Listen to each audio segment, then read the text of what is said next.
That night, the stage lights no longer carried the easy, comforting glow of late-night entertainment. They blazed instead with an intensity that seemed almost accusatory, illuminating not just the stage but the unease rippling through the audience. Behind the guests, the massive LED screen flared alive, with words so stark, so incendiary, they felt less like a backdrop and more like a verdict already written: terrorist or immigrant. In a single instant, the crowd grasped what was unfolding.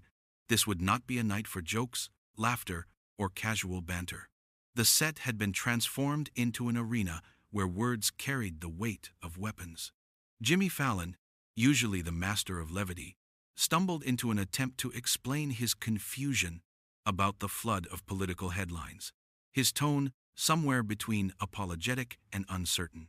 But before he could find steady footing, Alexandria Ocasio-Cortez cut in with precision, delivering a line that silenced the room. "They don't call it terrorism to keep us safe. They do it to plant fear in the hearts of millions of innocent immigrants." Her voice dropped like a hammer on a courtroom bench, turning Fallon's hesitation into the spark of confrontation. He flinched, scrambling for a defense, his words tumbling out in a rush. "But if we don't call them terrorists, how do we stop a dangerous gang?" To the casual ear, it sounded like an obvious, even innocent question. But in the charged atmosphere of that night, it was anything but. It detonated like a grenade, tossed into the middle of a crowded square. The air snapped taut, and suddenly, The Tonight Show was no longer a talk show. It was a battleground. Applause cracked like gunfire. Boos roared like thunder, the audience splitting into opposing tides that surged against one another. What had begun as just another episode of late-night television had erupted into something else entirely. A political trial, broadcast live, with the nation as its jury. The studio transformed. The LED screen behind Fallon and AOC flashed two words in alternation: security and freedom, pulsing like the erratic heartbeat of a patient in an emergency room.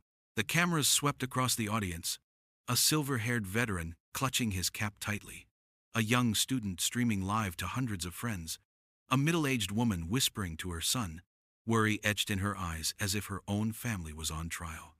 At the center sat Jimmy Fallon. For the first time, his trademark light-hearted host demeanor slipped away. His eyes darted between AOC and the restless crowd, where whispers swelled like ocean waves. AOC did not smile. She sat upright, hands placed firmly on the desk, like a prosecutor preparing to drop evidence before a jury. The atmosphere felt less like late-night comedy and more like a documentary screening. No laughter, only breath held. Everyone waiting for an explosion not of bullets, but of words. Fallon clung to his habit of diffusing tension with humor. He forced a smile, his voice shaky, but still reaching for a joke. "Usually, the hardest thing I have to do is figure out who Taylor Swift is dating. But tonight, I have to learn how to pronounce Tren de Aragua. And trust me, it's not a new Latin boy band." A brief chuckle rippled through the audience, then vanished. AOC raised her mic. Her smile evaporated. She leaned in, her voice steady and grave, each word like a gavel strike. "Jimmy, this isn't funny. When a government slaps the label terrorist organization on a group of immigrants, it isn't just about 20 arrests. It's about painting an entire community, millions fleeing violence and poverty, as suspects by default." Fallon's grin faltered. He froze, unsure whether to answer or retreat. The cameras caught it all. The veteran shaking his head, a cluster of students murmuring, their eyes lighting up, as they realized this was no ordinary talk show. The small talk had already turned into live fire. Fallon adjusted his mic, inhaled sharply, his eyes flicking between AOC and the audience. The jokes had vanished. His next words landed awkwardly, unpolished, more like those of an everyday American caught in the storm. "So, let me get this straight. Tren de Aragua isn't some Marvel villain, it's a real gang, right? And now Homeland Security wants to call them terrorists. Isn't that the necessary way to protect America?" The studio fell heavy. Even the quiet whir of cameras seemed loud. The naive-sounding question ignited like a match tossed into a powder keg. AOC sat straighter, her eyes sharp, her voice cutting like steel. "No, Jimmy, that's not protection. That's politics turning crime into an excuse to crush a community. When you label them terrorists, you're not just talking about gunmen. You're spreading fear. You're turning every Venezuelan immigrant family into a suspect. The audience erupted. Some nodded fiercely. Others whistled in protest. The cameras caught a young mother gripping her daughter's hand, eyes shimmering with tears. It was clear now. The opening exchange had already become a life-or-death debate. Fallon leaned back toward the mic, his voice trembling as if searching for safety. He forced another weak laugh, then asked the question he wasn't sure he wanted answered. But what if they really are dangerous? If calling them terrorists helps the FBI or ICE? AOC slammed her hand lightly on the desk, her words slicing the air. The tools already exist. The issue isn't ability, it's intent. When you call a South American gang terrorists, you're not stopping crime. You're setting a precedent. Tomorrow, every Venezuelan refugee family can be treated as a national security threat. Murmurs spread like wildfire through the room. One section of the crowd leapt up, applauding. Others booed, faces flushed with anger. Fallon looked rattled. Millions of viewers at home were realizing the same thing. This conversation had broken free from entertainment, plunging into a political storm with no return. He hesitated, glanced at his cue cards, then looked back up, his face stripped of all comedy. Leaning into the mic, his voice dropped, steady but heavy. But wait. If 24 Venezuelans can be branded as terrorists, then tomorrow, could an entire immigrant neighborhood in Queens be labeled a terrorist hub too? The words hit the floor like a steel weight. The audience exploded, half clapping furiously, half booing with rage. The clash created a chaotic roar, indistinguishable in sides. AOC seized the moment, her eyes blazing, her voice sharp as arrows. Exactly, Jimmy. This isn't about security, it's about weaponizing fear. They want Americans to believe that immigrant means terrorist. The chaos rose. Fallon's face tensed. The room had split into warring chants, security, security, clashing against freedom, freedom. AOC didn't yield. Standing tall, voice thunderous, she declared, "They're not fighting crime, they're fighting a community. If a government can slap terrorist on 24 people, they can slap it on millions. Any family from South America can become the enemy just for being born there." Silence gripped the room. Even the air conditioning hummed like a storm outside the walls. Fallon swallowed hard, eyes darting with unease. AOC pressed on, raising her voice as if speaking to the nation itself. If we allow the word terrorist to be weaponized, it won't stop at gangs. Tomorrow it will hit your neighborhood, your family. This isn't protection, it's cleansing. Applause and boos collided again, a storm of voices, as if the studio had become a battlefield. Fallon bent over his mic, his voice firmer now. The American people deserve protection. But protection doesn't mean turning fear into law. I have to ask, even if it's not my habit, if tomorrow the government can call an immigrant neighborhood in Queens a terrorist hub, what stops them from branding any dissenting citizen a threat? The crowd shook. Shouts of "Yes!" clashed with angry whistles. The audience became a tide of clashing emotions. AOC leaned in, her words cutting deep. "That's the truth, Jimmy. This isn't about 24 suspects in Chicago. This is a test of democracy.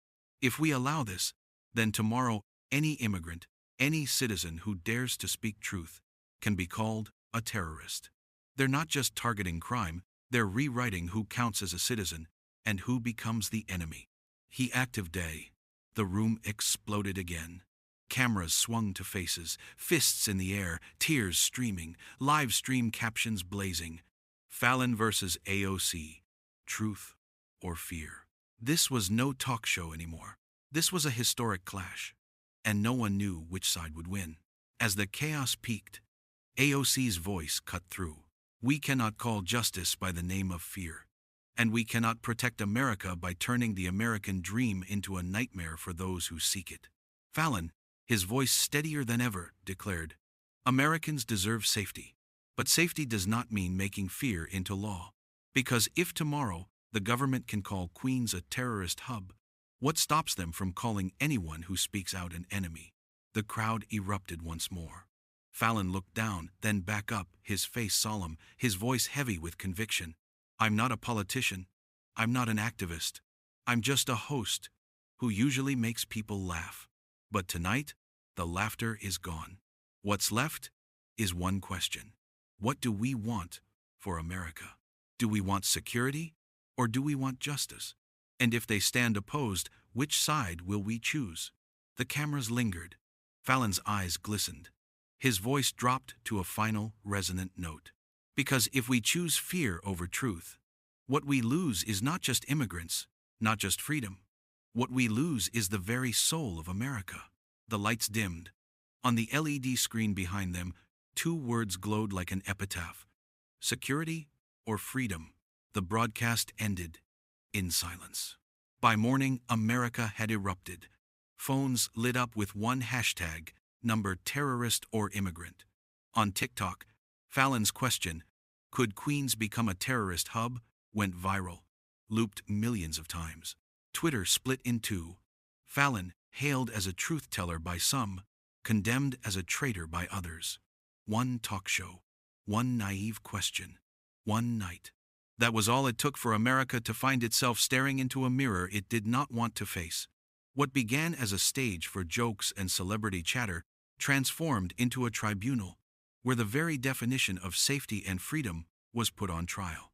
Millions of people sat frozen in their living rooms, some nodding with fierce agreement, others shaking their heads in rage, but all of them unable to look away.